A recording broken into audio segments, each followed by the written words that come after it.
بسم اللہ الرحمن الرحیم۔ شروع اللہ تعالیٰ کے نام سے جو بڑا مہربان اور نہایت ہی رحم کرنے والا ہے۔ تمام حضرات درود شریف اور سورہ فاتحہ پڑھ لیجیے۔ اللہم صلی علی محمد وعلی آل محمد کما صلیت علی ابراہیم وعلی آل ابراہیم انک حمید مجید۔ اللہم بارک علی محمد وعلی آل محمد کما بارکت علی ابراہیم وعلی آل ابراہیم انک حمید مجید۔ اعوذ باللہ من الشیطان الرجیم، بسم اللہ الرحمن الرحیم۔ الحمدللہ رب العالمین الرحمن الرحیم مالک یوم الدین، ایاک نعبد و ایاک نستعین، اہدنا الصراط المستقیم، صراط الذین انعمت علیہم غیر المغضوب علیہم ولا الضالین، آمین۔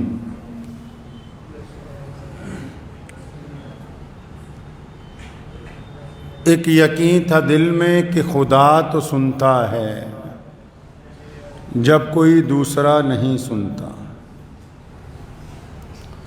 ایک یقین تھا دل میں کہ خدا تو سنتا ہے جب کوئی دوسرا نہیں سنتا۔ بالآخر مجھ پہ یہ راز کھلا، کیا وہ سنتا ہے کیا نہیں سنتا۔ وہ سمیع و بصیر ہے لیکن بے عمل کی دعا نہیں سنتا۔ یہ فیصلہ ہے دین فطرت کا، یہ فیصلہ ہے دین فطرت کا کہ بزدلوں کی خدا نہیں سنتا۔ اللہ کے پیارے نبی حضرت محمد رسول اللہ صلی اللہ تعالی وسلم کی ذات گرامی نے ہمیں ایک مکمل زندگی گزارنے کا طریقہ عطا فرمایا ہے۔ اللہ تعالیٰ نے جن چیزوں کی قسمیں کھائی ہیں ان میں ایک قسم نکاح کی بھی ہے،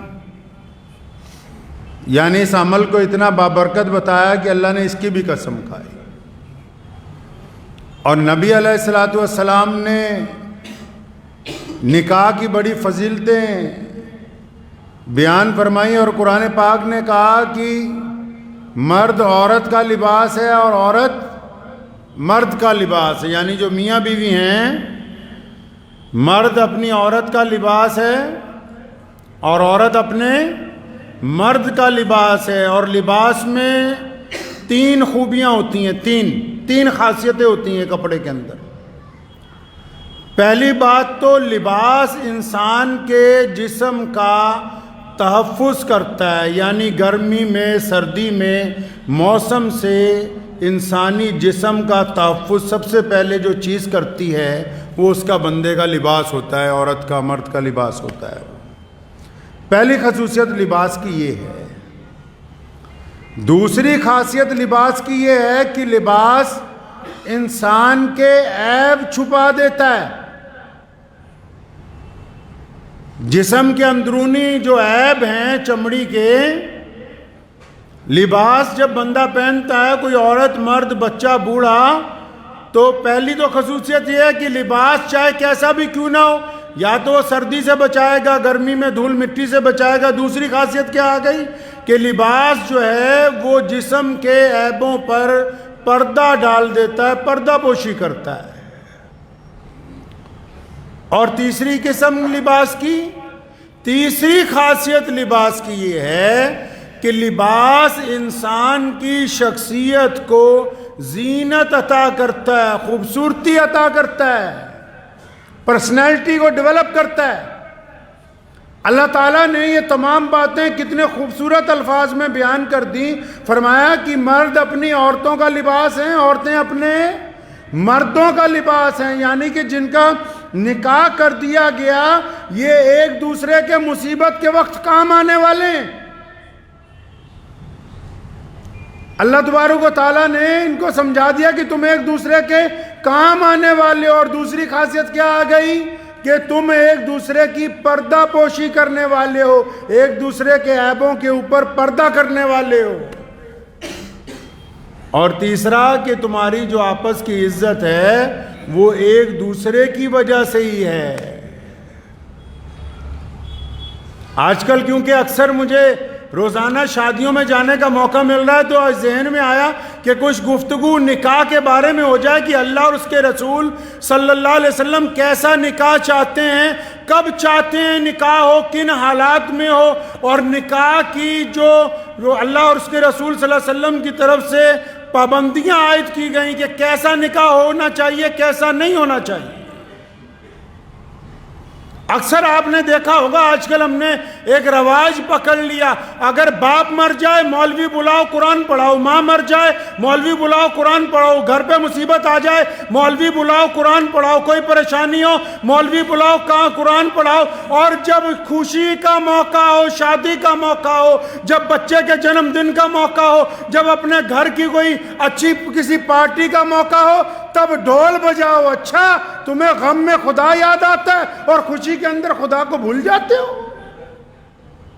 یہ کون سا معیار طے کیا مسلمانوں؟ غم میں تمہیں اللہ اور اس کے رسول یاد آتے ہیں، اور خوشی کے موقع پہ خوشی پہ کیا ہوتا ہے؟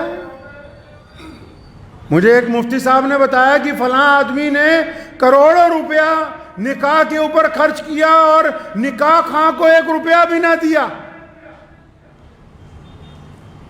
دین کے معاملات میں اللہ اور اس کے رسول صلی اللہ علیہ وسلم اول تو اب نکاح جو ہے ایک تماش بینی ہو گیا۔ جن کے پاس لڑکے ہیں وہ لڑکے بیچنا چاہتے ہیں، اور جن کے پاس زیادہ پڑھی لکھی بیٹیاں ہیں وہ اب بیٹیوں کے لیے ایسا رشتہ ڈھونڈتے ہیں کہ ان کے معیار کا ہو جائے۔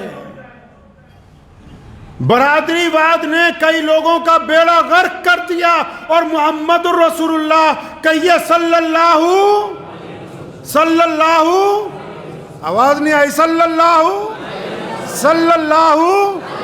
محمد الرسول اللہ صلی اللہ علیہ وسلم نے 2 باتیں کائنات کے سامنے رکھی۔ فرمایا اللہ اور اس کے رسول کی اطاعت کرو، اور لوگوں نے کہا یا رسول اللہ کر لی، اور فرمایا اب جس نے میری اطاعت کر لی وہ برادریوں کے، ذات پات کے، اونچ نیچ کے، گورے کالے کے بندھن سے آزاد کر دیے گئے ہیں، وہ لوگ کوئی کسی کا غلام نہیں ہے۔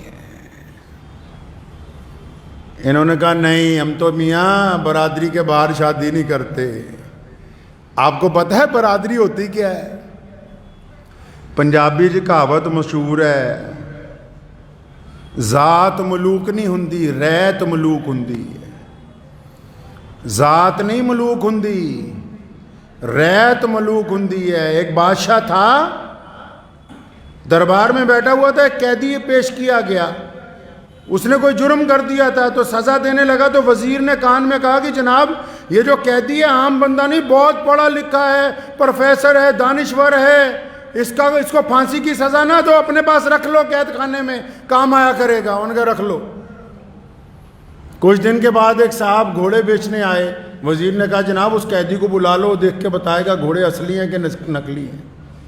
تو جب انہوں نے اس قیدی کو بلایا تو 2 گھوڑے لایا تھا گھوڑے والا، تو اس نے دونوں کو دیکھا اور پھر بادشاہ کو کہا، کہتا جناب ایک تو گھوڑا اصلی ہے، دوسرا دوگلا ہے، اس میں وہ صفت نہیں ہے جو اصلی گھوڑے میں ہوتی۔ تو بادشاہ کے آگے کون جھوٹ بولتا؟ انہوں نے جب کاروباری بندے سے پوچھا، بیچنے والے سے، کہتا ہاں جی یہ جو دوگلا ہے نا اس کی ماں مر گئی تھی، اس کو ہم گدھی کا دودھ پلاتے رہے 4 سال۔ بادشاہ بڑا خوش ہوا کہ یار یہ تو کام کا نکلا قیدی۔ اس نے اپنے خانسامہ کو بلایا، کہنے لگا جو شاہی نان روز بنتا ہے نا جس میں بے شمار پستے کاجو ساری سامان ڈالتے ہیں، جو بادشاہوں کی روٹی بنتی ہے وہ معمولی روٹی نہیں ہوتی۔ ان کا اس کو ایک نان روز کا لگا دو، قید سے نہیں نکالا، کہتا اس کو ایک نان لگا دو روز کا۔ تو قیدی چلا گیا واپس، ایک نان ڈیلی کا اس کو لگ گیا۔ تو کچھ دن بعد ایک صاحب ہیرے جواہرات بیچنے کے لیے بادشاہ کے پاس آئے۔ اب بادشاہ کو خیال آیا، کہتا یار اس قیدی کو لاؤ ہیرے پت چیک کرنے۔ اب ہیرے چیک کیے تو اس نے اپنی فراست کے ساتھ اصلی ہیرے ایک طرف کر دیے، نقلی ایک طرف کر دیے۔ سونار کو پوچھا، کہتا ہاں جی گستاخی کی معافی، یہ بیچ میں ہم نے کچھ کانچ کے بنا کے ڈال دیے تھے کہ چلو فائدہ ہو جائے گا۔ بادشاہ بڑا خوش ہوا، اصلی ہیرے بھی خریدے، پھر خانسامہ کو بلایا، کہا یہ جو قیدی کو ہم نے ایک نان لگایا ہے نا، کہتا جی حضور آج سے 2 کر دو۔ اب جب قیدی نے سنا نا کہ یہ میرے نان 2 کر دیے شاہی نان، یہ ان کو بتا رہا ہوں قصہ جن کو بڑا فخر ہے کہ ہم سید ہیں، پٹھان ہیں، ہم فلاں چودھری ہیں، ہم انصاری صاحب ہیں، قریشی صاحب ہیں، ان کو سنا رہا ہوں کہ ذات برادری ہوتی کیا ہے، یہ سنو آج پہلے۔ ذات کہتے کس کو ہیں، برادری بنتی کیسے ہے؟ یہ جو نام ہم نے رکھے یہ تو رسول اللہ نے فرمایا، قرآن نے کہا پہچان کے لیے، کہ بس پتہ لگ جائے کہ تم فلاں خاندان کے رہنے والے ہو۔ اصل برادری کیا ہوتی ہے؟ جب اس نے کہا نا 2 نان لگا دو ڈیلی کے، اب وہ قیدی باہر نکل رہا تھا تو اس نے آہستہ سے بڑبڑاتا ہوا جا رہا تھا افسوس میں، غصے میں، کہندا یار بادشاہ بھی اصلی نہیں ہے گا، نکلی ہے بھی۔ چمچوں نے سن لیا، دربانوں نے۔ اب بڑے لوگ مرتے کب ہیں؟ کانوں کے کچے ہوتے ہیں، جو جس نے آگے پھونک مار دی بس ادھر ہی کو چل پڑے۔ اب فوراً چمچوں نے بادشاہ کو رپورٹ دی کہ جناب آپ تو اس کو شاہی نان لگاتے جا رہے ہیں، 1 کے 2 کر دیے، وہ اس کو تو ہضم ہی نہیں ہو رہے، وہ تو آج آپ کی ذات کے اوپر انگلی اٹھا دی۔ اس نے تو یہ کہہ دیا کہ بادشاہ ہی اصلی نہیں ہے۔ بڑا غصہ آیا بادشاہ، کہتا ابھی لاؤ نکال کے، فوراً نکال کے لائے۔ وزیر کو بھی خبر پتہ لگی کہ بھئی پنگا پڑ گیا، وزیر بھی موقع پہ پہنچ گیا۔ بادشاہ پورے جلال میں کہ آج اس کی گردن اتار دینی ہے۔ تو مجھے کیا کہہ رہا تھا تو؟ کہتا جناب جان کی امان چاہیں تو میں نے تو بس اتنا ہی کہا، جب آپ نے دوسرا نان کا بھی حکم نامہ جاری کر دیا تو میں نے کہا یار یہ بادشاہ اصلی نہیں ہے۔ بادشاہ بھی حکم دینے لگا تو وزیر نے کان میں کہا جناب اینا قیمتی بندہ مار دینا، ایک باری بول لڑی نو پوچھ لو، مطلب ماں کو بھی پوچھ لو جا کے۔ اب بادشاہ اسی جاہو جلال میں تلوار لیے ہوئے اپنی ماں کے سر پہ پہنچ گیا کہ اماں سچ بتا میں کس کی اولاد ہوں؟ تو ماں نے اس کو دبکا کے کہا، رانی تھی نا، بادشاہ کی بیگم تھی نا، اس نے اس کے دبکے سے کہا بیٹھ جا یہاں میرے پیروں میں، میں تجھے بتاتی ہوں تو کس کی اولاد ہے۔ کہنے کہ میں اور میرا خامد جو اس ریاست کے بادشاہ، ہمارے اولاد ہی نہیں ہوئی، ہم پریشان تھے ریاست لٹ جائے گی۔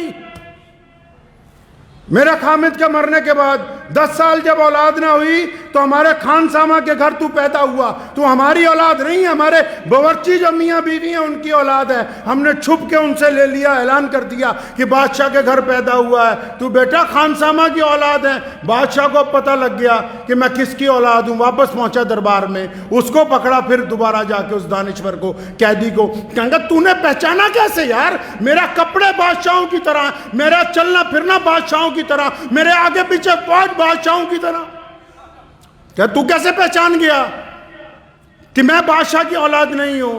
کہنے لگا جناب جب پہلا تمہیں راز بتایا گھوڑوں کا، تم نے مجھے رہا نہیں کیا، تم نے مجھے وزارت نہیں دی، تم نے مجھے 1 نان لگا دیا۔ دوسرا بتایا تم نے 2 نان لگا دیے، تب میں سمجھا کہ یہ بھی کسی خانسامہ کی اولاد ہے، نان پہ نان لگایا جا رہا۔ اس میں بادشاہوں والی بات ہوتی تو یہ اپنی حیثیت کے مطابق دیتا۔ انسان جو کرتا ہے وہ اس کی ذات بنتی ہے۔ شادی میں ذات ڈھونڈتے ہو، ذات کس کی ہوتی ہے؟ جو سچ بولتے ہیں، انہیں سچ بولنے والوں کی تلاش ہے کہ سچائی ایک برادری ہے۔ جو ایمانداری سے کاروبار کرتے ہیں، انہیں ایماندار کاروباری کی تلاش ہے کہ میں نے اپنی بیٹی ایمانداروں کے گھر دینی ہے۔ اور جو ٹھگیاں مارتے ہیں، جو بدماشیاں کرتے ہیں، ان کی ذات گنڈا گردی ہے، وہ گنڈوں کو تلاش کرتے ہیں کہ ہم نے اپنے جیسے گنڈوں کے گھر اپنی شادی کرنی ہے۔ یہ ہوتی ہے اصلی ذات، کہ جو بندہ کرتا ہے وہی اس کے جسم میں، وہی بات جو ہم کام کرتے ہیں وہی ہماری ذات ہے، وہی ہماری برادری ہے۔ اگر ہم اچھے بننا چاہتے ہیں، ہم اچھا کام کر رہے ہیں تو ہم اچھوں کو تلاش کریں گے، ہم نیک کام کر رہے ہیں تو ہم نیکوں کو تلاش کریں گے، ہم دیانتدار ہیں تو دیانتداروں کو تلاش کریں گے۔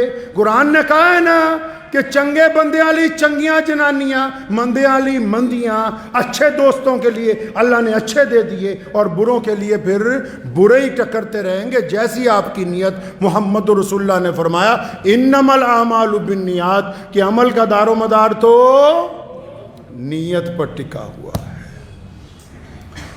تو بات چل رہی تھی کہ اب ان کو تو برادریوں کی تلاش ہے۔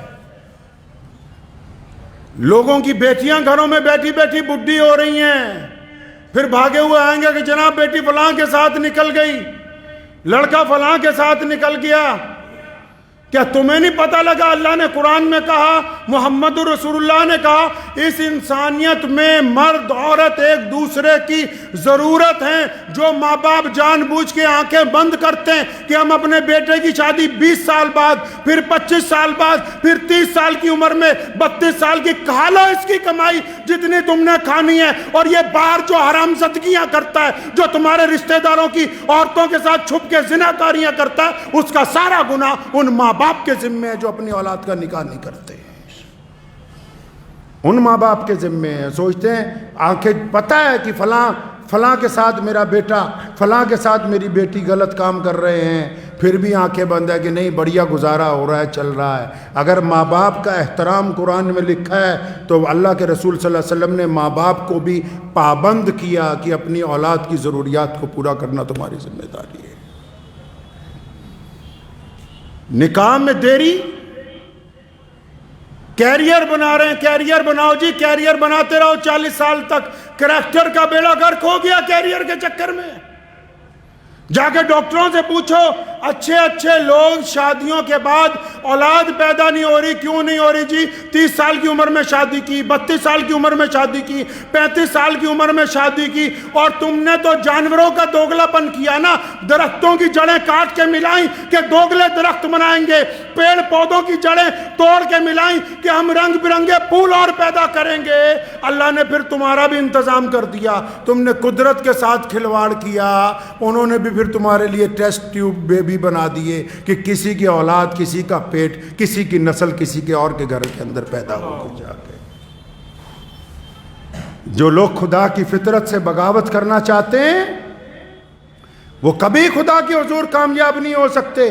اللہ نے یہ دنیا بنائی ایسے، جتنا مرضی سرمایہ اکٹھا کر لو، جب کوئی بندہ اللہ کی دنیا سے واپس جاتا ہے نا، اس کی ایک رتی چوری نہیں کر سکتا، سارے کا سارا مال یہیں چھوڑ کے جاتا ہے واپس۔ بیٹوں کو نہیں پوچھتے، بیٹیوں کو نہیں پوچھتے۔ نکاح کے وقت حضرت ابو بکر صدیق رضی اللہ تعالیٰ عنہ اور حضرت عمر رضی اللہ تعالیٰ نے حضرت علی رضی اللہ تعالیٰ عنہ کو کہا کہ علی جا کے رشتہ کیوں نہیں مانگتے سیدنا فاطمہ الزہرا کا؟ تو علی رضی اللہ تعالیٰ عنہ گئے محمد رسول اللہ صلی اللہ علیہ وسلم کی خدمت میں۔ آپ صلی اللہ علیہ وسلم سمجھ گئے، جب بات ہوئی سیدنا فاطمہ الزہرا سے نکاح کی تو محمد رسول اللہ صلی اللہ علیہ وسلم تو سب کا دل کا حال جاننے والے ہیں، اپنی بیٹی کا بھی پتہ ہے، اپنے چچا زاد بھائی کا بھی پتہ ہے، صحابہ کا بھی پتہ ہے، اس کے باوجود امت کو سمجھانے کے لیے کیا کہا؟ فرمایا علی رک جاؤ، میں فاطمہ سے جا کے پوچھوں گا، اس کے بعد تمہیں جواب دوں گا۔ تم کہتے ہو بیٹیوں کو پوچھنا نہیں چاہیے رشتے کے وقت؟ محمد رسول اللہ صلی اللہ علیہ وسلم نے امی عائشہ رضی اللہ تعالیٰ عنہ کو اور متعدد جو قریبی صحابیات سے ان کی ڈیوٹی لگائی، فرمایا جاؤ فاطمہ سے جا کے پوچھو، میں چاہتا ہوں کہ ان کا نکاح علی کے ساتھ ہو جائے رضی اللہ تعالیٰ عنہ کے ساتھ۔ اب وہ گئیں، انہوں نے پوچھا تو پتہ لگا کہ راضی ہیں، ہاں کہہ رہی ہیں، تسلی نہیں ہوئی۔ نبی علیہ الصلوۃ والسلام بیٹی کے باپ ہیں، آخر خود تشریف لے گئے، پھر اپنی سب سے لاڈلی بیٹی کے سر پہ ہاتھ رکھا، فرمایا فاطمہ اگر ختیجہ زندہ ہوتی رضی اللہ تعالیٰ عنہ تو پھر بات اور تھی، ختیجہ نہیں ہے، بیٹا میں خود تم سے پوچھنے آیا ہوں، تم راضی ہو؟ اور یہاں چودھریوں کو بلا کے پوچھو کہ بھائی جن کی شادی ہونی ان کو ملوا دو، ان کو شکل دکھا دو کم از کم کہ ان کے ساتھ زندگی گزرنی ہے۔ نہیں، جو پنچایت کا فیصلہ ہو گیا، کیا تمہاری پنچایت محمد رسول اللہ سے بڑی؟ بڑے پنچایت والے ہو میاں، اگر اتنے ہی زیادہ پنچایت والے ہو تو لڑکے بیچتے کیوں ہو 4-4 چکے میں؟ یہ بہار والوں کو پوچھو جا کے، چاہے کسی بھی مذہب کو پوچھو تو صحیح کہ لڑکیوں کی شادیاں کر کیسے رہے ہیں بہت سارے لوگ، کہ لڑکے والے کہتے ہیں پہلے اتنے لاکھ روپے نقد لاؤ گے تو پھر تمہارا نکاح ہوگا۔ غیرت سے ڈوب کے نہیں مر جاتے وہ لوگ، جس نے اپنی بیٹی دے دی اس نے سب کچھ دے دیا۔ جہیز دینے سے انکار نہیں ہے، لیکن جہیز ماں باپ کی مرضی کا۔ یہ کون ہوتے ہیں کہنے والے کہ فلاں فلاں چیزیں دو، فلاں فلاں گاڑیاں دو، اتنا دولت دو، دھن دو؟ اتنے ہی زیادہ بھوکے ہو تو رمضان میں اعلان نہ کر دیا جائے بھی زکوٰۃ اکٹھی کر کے دے دو ان کو۔ ایک تو بچوں کی نکاح دیر سے کر رہے ہیں، ظالم بن رہے ہیں۔ اب آپ بتائیں کہ نکاح انسان کی ضرورت ہے کہ نہیں ہے؟ حکومتوں کو بھی پٹی پڑھا رہے ہیں کہ جناب اور 2 سال بڑھا دو، اور 2 سال، جتنے مرضی سال بڑھاتے رہو۔ یہ جو بچے گناہ کے اندر جائیں گے، یہ جو اپنا کردار خراب کر دیں گے، میں پوری دنیا کی حکومتوں کو بھی پوچھنا چاہتا ہوں کہ اس میں تو کوئی مسلمان ہندو سکھ والی بات نہیں ہے۔ یہ جن بچوں کی شادیاں تم روک کے رکھتے ہو، ان بچوں کو گناہ کے اوپر مجبور کرتے ہو، یہ بچے اپنا جسم ایک دوسرے کے ساتھ بیچنے پہ مجبور ہوتے ہیں، تو ان کا گنہگار کون ہے؟ کون ہے اس بات کا ذمہ دار؟ کیا انکار کرتے ہو اس بات سے کہ یہ انسانی ضرورت نہیں ہے؟ اگر ضرورت ہے تو وقت پر پوری کیوں نہیں کی جاتی؟ جو بندہ جب اس کو جائز طریقے سے جس وقت بھوک لگی ہے، اگر اس وقت اسے کھانا نہیں دو گے، اگر 4 روز بعد دو گے تو وہ چوری نہیں کرے گا تو اور کیا کرے گا؟ نبی اکرم صلی اللہ تعالی وسلم نے تاکید فرمائی، اور ان کو تو یہاں ان کی تاکید تو کریں گے کیا؟ ان کو تو ان پہ بھوت سوار ہے برادری واد کا ساری دنیا پہ۔ ربیہ بن مالک رضی اللہ تعالیٰ عنہ صلی اللہ علیہ وسلم کو وضو کراتے ہیں۔ نبی علیہ السلام نے ایک دن پوچھا، ربیہ نکاح نہیں کرنا، غلام ہے؟ فرمایا یا رسول اللہ نہیں، ابھی کوئی انتظام نہیں۔ دوسرے دن پھر جب وضو کرا رہے تھے، پھر پوچھا ربیہ نکاح؟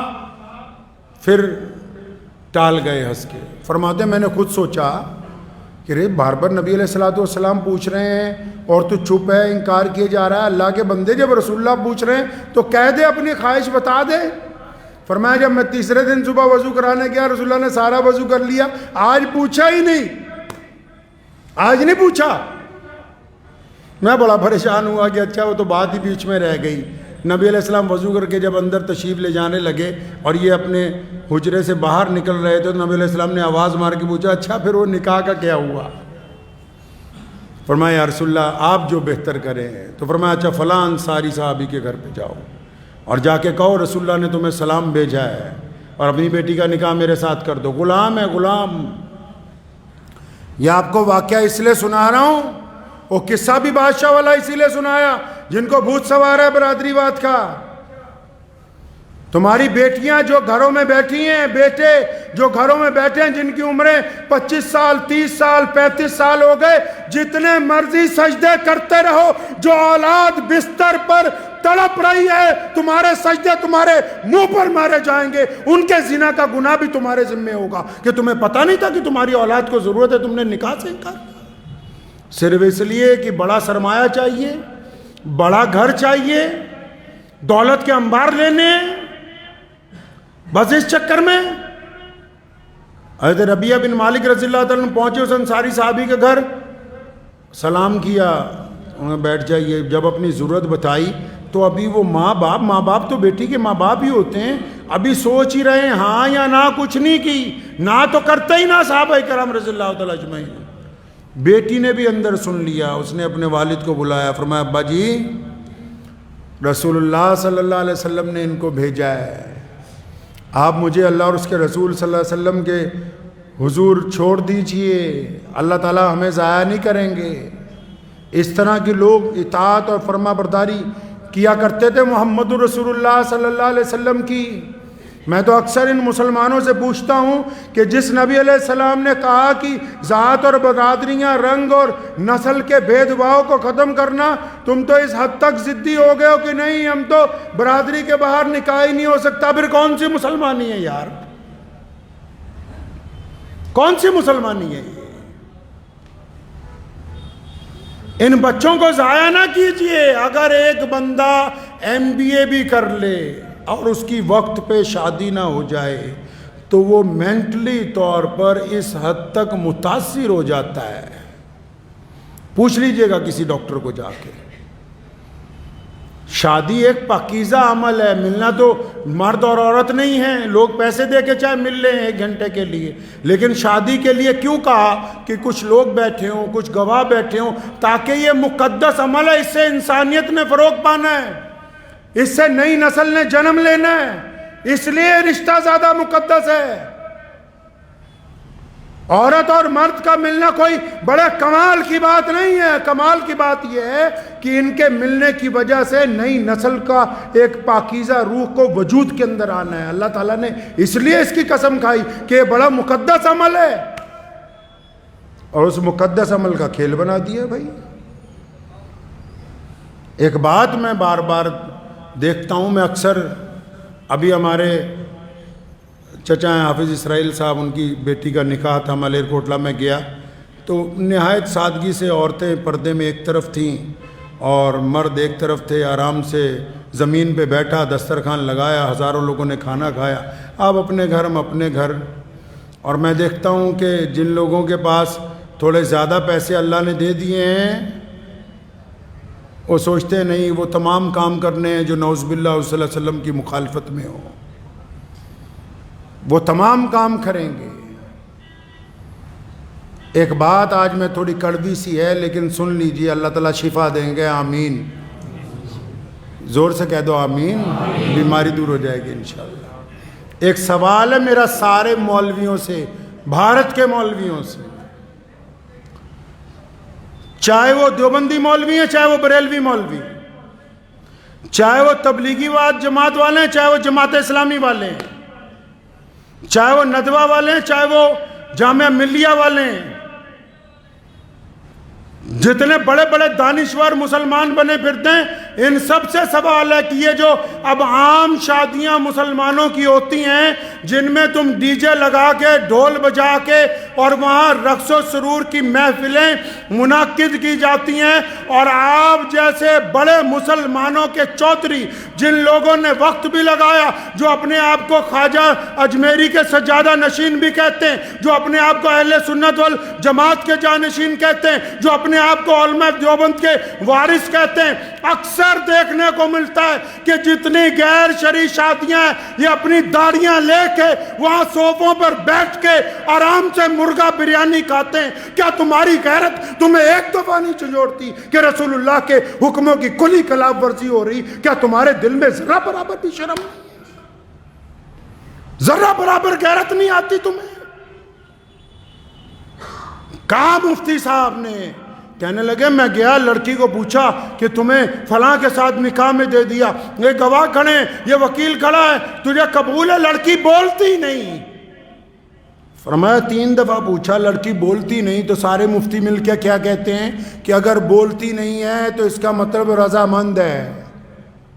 دستخط کراؤ، نکاح ہو گیا. کیا ہے جی؟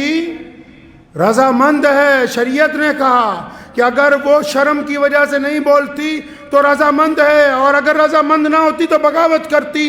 تو میں ان سے پوچھتا ہوں، تمام لوگوں سے، سارے دینداروں سے، کہ تم جن مجلسوں میں اب جا کے بیٹھتے ہو جہاں گانے چل رہے ہیں، سامنے ڈی جے لگا ہوا ہے، ڈھول بجا کے بارات آ رہی ہے، تمہارے چہرے پہ ناگواری بھی نہیں ہے، تو اس کا مطلب تم رضامند ہو ان کے ساتھ. اور اگر تم ان کے ساتھ رضامند ہو تو اللہ اور اس کے رسول کی رضامندی تمہارے ساتھ نہیں آ سکتی. اگر غیرت مند ہو تو اگر روک نہیں سکتے. فرمایا ایمان کے 3 درجے، اپنے دل میں برا مانو، تمہارے چہرے پہ تو ذرہ برابر بھی شرمندگی کا احساس نہیں کہ ڈھول بجا کے بارات آ رہی ہے، تم اس مجلس کو چھوڑنے کے لیے تیار نہیں ہو. ان چودھریوں کی وجہ سے کہ یہ چندہ نہیں دیں گے، کیا ان کے پل پر مسجدیں اور مدرسے چل رہے ہیں؟ جو گنڈا کرتی اسلام کے نام پر شادیوں میں کرتے ہو، تم ان سے ڈرتے ہو؟ رزق کا وعدہ اللہ نے کیا ہے، انہوں نے نہیں کر رکھا. 3 درجے ایمان کے. فرمایا اگر کوئی چیز بری لگے تو دل میں برا مانو، اگر طاقت ہے تو زبان سے کہو، اگر ہاتھ سے روک سکتے ہو تو وہ اول ترین درجہ ہے. تو یہ جتنے آپ، میں یہ جو بات آج ممبر پہ بیٹھ کے کہہ رہا ہوں، روزانہ پورے ملک میں شادیاں ہو رہی، اور جتنے سرمایہ داروں کی شادیاں جا کے دیکھ لو، یہ جتنے کٹھ ملا ہیں یہ ان کے نکاح بھی پڑھا رہے، ان کی بریانیاں بھی کھا رہے، ان کے قورمے بھی کھا رہے. اگر تم قوم کی نگہبانی نہیں کرو گے تو یاد رکھو تمہاری حیثیت گڈریے کی ہے. اگر ایک بھی کوئی ریوڑ میں سے کوئی چیز ضائع ہو گئی تو گڈریے کو مالک پوچھتا ہے. اللہ تعالیٰ نے ان کو چھوڑ دینا ہے، تمہارا گریبان پکڑ لینا ہے.